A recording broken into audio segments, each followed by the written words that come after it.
হরে কৃষ্ণ। সকলের চরণে জানাই সশ্রদ্ধ প্রণিপাত এবং সবাইকে জানাই দৈনিক গীতামৃতের নতুন একটি পর্বে সুস্বাগতম, কৃষ্ণপ্রীতি এবং শুভেচ্ছা। দৈনিক গীতামৃতের আজ একাদশ পর্ব বা 11তম পর্ব এবং এই পর্বে আমরা আলোচনা করব ভগবদ্গীতার চতুর্দশ শ্লোক বা 14তম শ্লোক। আপনারা সকলে মনোযোগ সহকারে শ্লোকটি শ্রবণ করবেন এবং এই শ্লোকটি হচ্ছে ধৃতরাষ্ট্রের সেবক এবং সচিব সঞ্জয়ের। তো আমি শ্লোকটি পাঠ করা শুরু করছি। ওম নমঃ ভগবতে বাসুদেবায়, ওম নমঃ ভগবতে বাসুদেবায়, ওম নমঃ ভগবতে বাসুদেবায়। শ্রীমদ্ ভগবদ গীতা প্রথম অধ্যায় বিষাদ যোগ।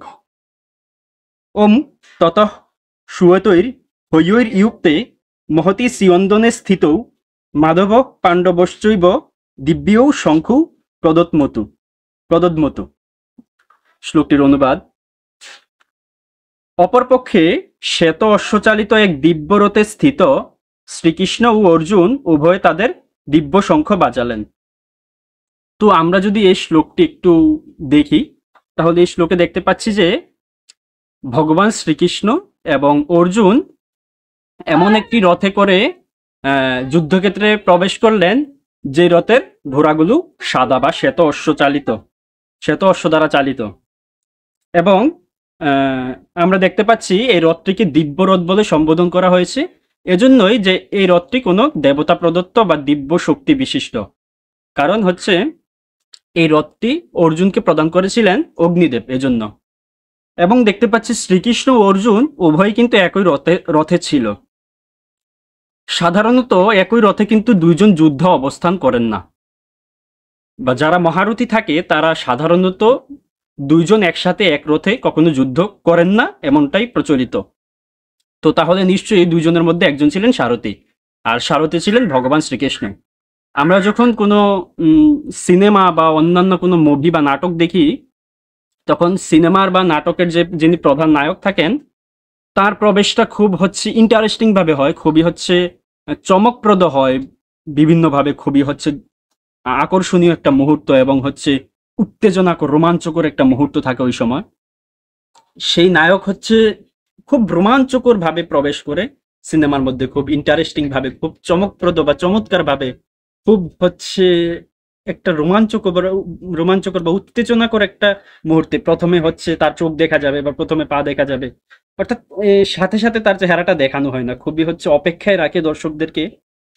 তেমনি আমরা দেখতে পাই ভগবান শ্রীকৃষ্ণ খুবই চমকপ্রদ ভাবে, যিনি মহাভারতের মহানায়ক ভগবান শ্রীকৃষ্ণ, তিনি যুদ্ধক্ষেত্রে প্রবেশ করেছেন এমন একটা রূপে যা তিনি তার ভক্তের সারথি হয়ে, অর্জুনের সারথি হয়ে বা সখার সারথি হয়ে তিনি মহাভারতের যুদ্ধক্ষেত্রে প্রবেশ করলেন, তা আমরা দেখতে পাচ্ছি। তো তারপরে আমরা দেখতে পাচ্ছি উভয়ে তাদের দিব্য শঙ্খ বাজালেন। পূর্বে আমরা যখন ভীষ্মদেবের শঙ্খ বাজানোর যে শ্লোকটা ছিল সেটা যখন আমরা দেখেছি, তখন শুধুমাত্র শঙ্খ শব্দটা উচ্চারণ করা হয়েছে, দিব্য শঙ্খ উচ্চারণ করা হয়নি। এবং সঞ্জয় এখানে কিন্তু দিব্য শঙ্খ উচ্চারণ করলেন ভগবান শ্রীকৃষ্ণ এবং অর্জুনের শঙ্খের ব্যাপারে। তার মানে আমরা এটাও বুঝতে পারি যে সঞ্জয় কিন্তু বুঝতে পেরেছিলেন যে শ্রীকৃষ্ণ বা পাণ্ডবরা যে পক্ষে রয়েছে সেই পক্ষটা ধার্মিকতা তিনি স্বীকার করেছেন এই শ্লোকের মাধ্যমে। আচ্ছা, তো এই শ্লোকের মাধ্যমে আমরা দেখতে পেলাম যে ভগবান শ্রীকৃষ্ণ এবং অর্জুন যেই রথে ছিলেন সেই রথের ঘোড়াগুলো ছিল সাদা শ্বেত অশ্বচালিত ঘোড়া, এবং রথটি ছিল দিব্য, অগ্নিদেব প্রদান করেছিলেন এই রথটিকে।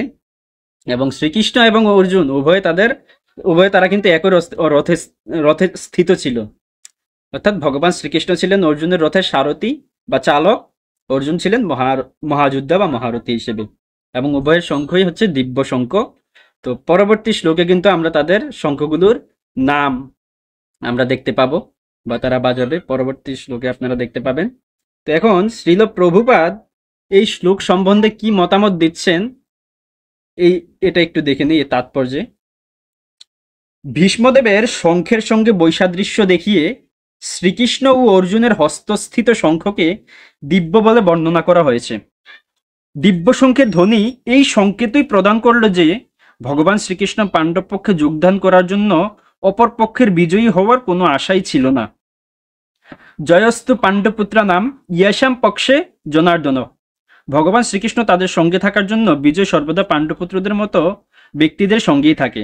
ভগবান যখন যেখানে থাকেন সৌভাগ্য লক্ষ্মীও সেখানেই অবস্থান করেন, কারণ সৌভাগ্য লক্ষ্মী সর্বদাই তার পতির অনুগামিনী।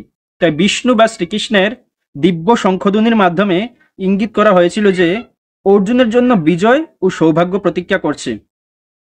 তাছাড়া যে রথে দুই সখা উপবিষ্ট ছিলেন তা অগ্নিদেব অর্জুনকে দান করেছিলেন, এবং এটি এই ইঙ্গিতই বহন করেছিল যে এই রথ ত্রিভুবনের সর্বত্র বিজয় লাভে সমর্থ।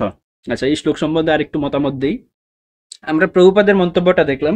এই শ্লোক সম্বন্ধে আরেকটা মতামত হচ্ছে, আমরা পূর্বে দেখেছিলাম গীতায়, ভগবদ গীতা হচ্ছে অর্জুন নামটা প্রকাশ করা হয়েছিল ভগবদ গীতায়, যখন ভীমার্জুন সমায়ুধি, ভীম এবং অর্জুনের সমকক্ষ যোদ্ধা রয়েছেন এটা বলে হচ্ছে উল্লেখ করা হয়েছিল। তো এখন অর্জুনের আমরা আরেকটি নাম এখানে দেখতে পাচ্ছি, পাণ্ডবশ্য, মানে পাণ্ডপুত্র। আচ্ছা, এবং ভগবান শ্রীকৃষ্ণকে এই শ্লোকে মাধব এটা বলে সম্বোধন করা হয়েছে, আমরা এটা দেখতে পেলাম। মাধব মানে হচ্ছে যিনি লক্ষ্মীপতি, লক্ষ্মী দেবীর পতি, সেটা উল্লেখ করা হয়েছে। এটা আমরা প্রভুপাদের মন্তব্যটা দেখে মনে পড়লো। আচ্ছা, পরবর্তী শ্লোকে আপনাদের সাথে দেখা হচ্ছে পরবর্তী আলোচনায়, পরবর্তী পর্বে। ততক্ষণ ভালো থাকুন, সুস্থ থাকুন, দৈনিক গীতামৃতের পাশে থাকুন। ভুল ত্রুটি সমূহ ক্ষমা সুন্দর দৃষ্টিতে দেখবেন, ভুল ত্রুটি সমূহ ধরিয়ে দেবেন, ভুলটা বুঝিয়ে দিবেন। সকলে ভালো থাকুন। হরে কৃষ্ণ।